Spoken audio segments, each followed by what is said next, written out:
रूस यूक्रेन के बीच युद्ध अब छिड़ चुका है। इसके चलते न सिर्फ वैश्विक राजनीति पर असर दिख रहा है, बल्कि आर्थिक गतिविधियां भी प्रभावित हो रही है।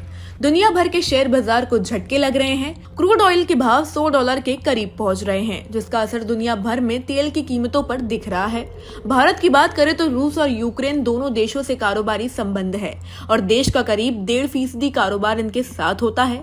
भारत रूस के करीब 60-70% डिफेंस इक्विपमेंट की खरीदारी करता है, लेकिन दोनों देशों के बीच का कारोबार सिर्फ यहीं तक सीमित नहीं है, बल्कि आम लोगों के जीवन से जुड़ी चीजों का भी कारोबार होता है, जो मौजूदा संकट के समय प्रभावित हो सकता है। तो चलिए आपको बताते हैं कि क्या क्या चीजें हो सकती है महंगी।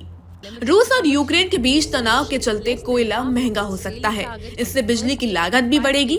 बता दें कि भारत दुनिया में कोयले का तीसरा सबसे बड़ा आयातक है, जबकि रूस कोयले का बड़ा निर्यातक है। रूस दुनिया में सबसे ज्यादा गेहूं एक्सपोर्ट करता है और यूक्रेन में भी काफी गेहूं निर्यात करता है। मौजूदा तनाव का असर गेहूं की अंतर्राष्ट्रीय कीमतों पर पड़ सकता है, जिसका कुछ न कुछ दबाव घरेलू बाजार पर भी पड़ सकता है। रूस और यूक्रेन दोनों देशों से भारत खाद और मेटल्स का इम्पोर्ट करता है, जिसके भाव में भी उछाल देखा जा सकता है।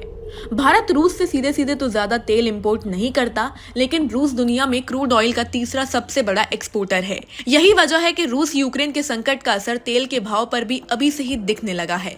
क्रूड ऑयल अभी भी $100 प्रति बैरल के करीब पहुंच चुका है, जबकि भारत में पेट्रोल डीजल के भाव $82-83 प्रति बैरल के हिसाब से है। 5 राज्यों में विधानसभा चुनाव के चलते पिछले करीब 111 दिनों में देश में पेट्रोल डीजल के भाव स्थिर हैं, लेकिन चुनाव खत्म होने के बाद महंगे क्रूड की कड़ी लोगों पर पड़ सकती है। सामानों की महंगाई के अलावा कारोबारियों के भी हित प्रभावित हो सकते हैं। भारत रूस से कोयला, खाद, मिनरल फ्यूल्स, ज्वेलरी, मेटल्स इत्यादि का इंपोर्ट करता है और यूक्रेन से भी बड़ी मात्रा में खाद, राशन, कोयला इत्यादि का आयात करता है। अब मौजूदा तनाव का असर इंपोर्ट पर पड़ने से कीमतें बढ़ने के आसार दिख रहे हैं। रूस और यूक्रेन को भारत इलेक्ट्रिक सामानों, दवाइयों वगैरह का एक्सपोर्ट करता है। ऐसे में दोनों देशों के बीच युद्ध जैसे माहौल से भारतीय कारोबारियों में हित प्रभावित होंगे।